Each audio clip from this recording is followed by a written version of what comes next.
Төкмө акын Акжолтой Канат уулу отуруп бараткан машина жүк ташуучу унаа менен кагышкан. Бул туурасында жол кыймылы коопсуздугун камсыздоо башкы баш кармалыгынан билдиришти.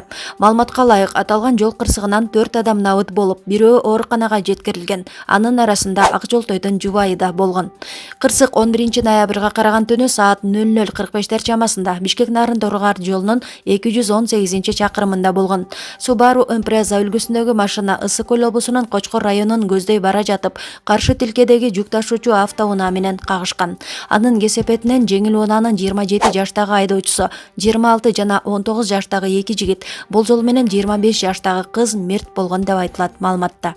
Жол кырсыгы боюнча катталган материалдар Кочкор райондук ички иштер бөлүмүнө өткөрүлүп, тергөө амалдары жүрүп жатат. Ал эми Саламаттык сактоо министрлигинен кырсыктан жабыркаган адам Кочкор райондук ооруканасына жеткирилгенин билдирди. Азыркы тапта ал өтө оор абалда жандандыруу бөлүмүндө жатат. Акжолтой Канат уулунун жакындары ал келинчеги менен Кочкор районуна тойго бара жатканын айтышууда. Жанында тамада жана ырчы жигиттер, Кочкордун Теңдик айылынын дагы бир тургуну болгон. Спутник Эйжи сайты. Каракол шаарына калыңдыгы 30 сантиметрге жеткен кар түштү. Жол чарба ишканасынын жетекчиси Бакыт Бартабасовдун айтымында 11 ноябрда саат 00:30 чамасынан бери техникалар жолду тазалап жатат.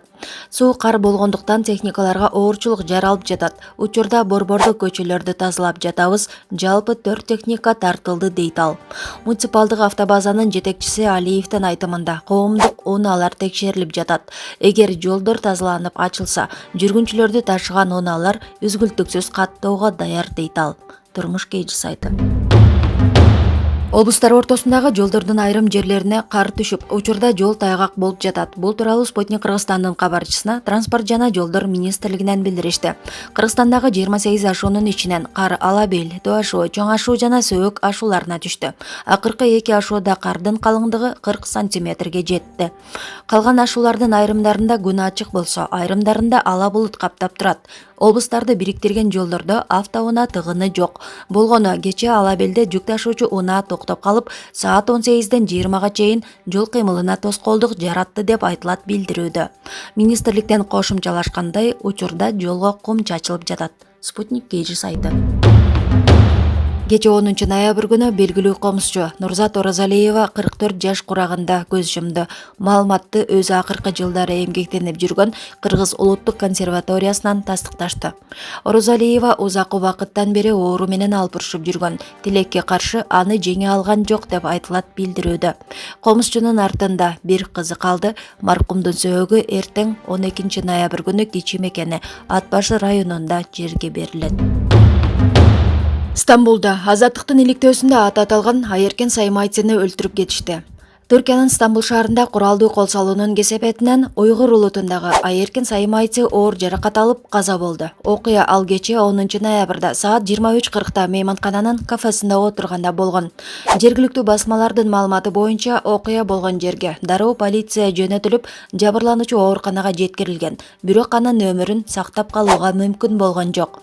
Ал эми полициянын маалыматы боюнча маркум ишкер болчу. Окуя болгон жерге жакын аймактан жасалма консулдук номер тагылган жол тандабас табылды.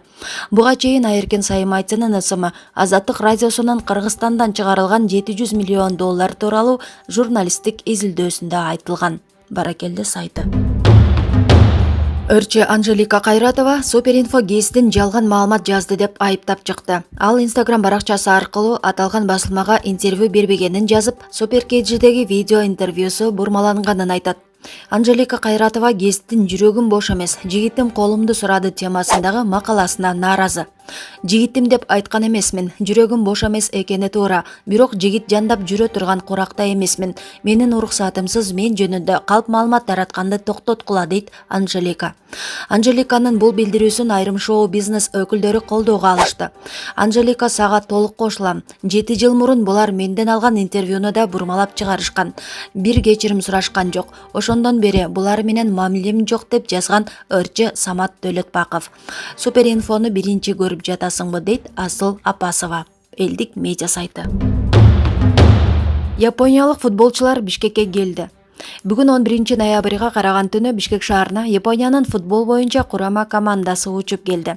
Чартердик каттам Индиянын Дели шаарынан учуп чыккан. Бул каттам менен машыктыруучулар жана медициналык штаб, административдик персонал жана футболчулар келишти. Чет өлкөлүк клубдардын өкүлдөрү өзүнчө каттам менен келишет. Атаандаштардын командасы толугу менен 12 ноябрда учуп келет деп айтылат. 2022 жылы боло турган дүйнөлүк чемпионатка тандоо турунун алкагында 14 ноябрда Кыргызстан менен Япониянын футболчулары беттешет. Баракелди сайты.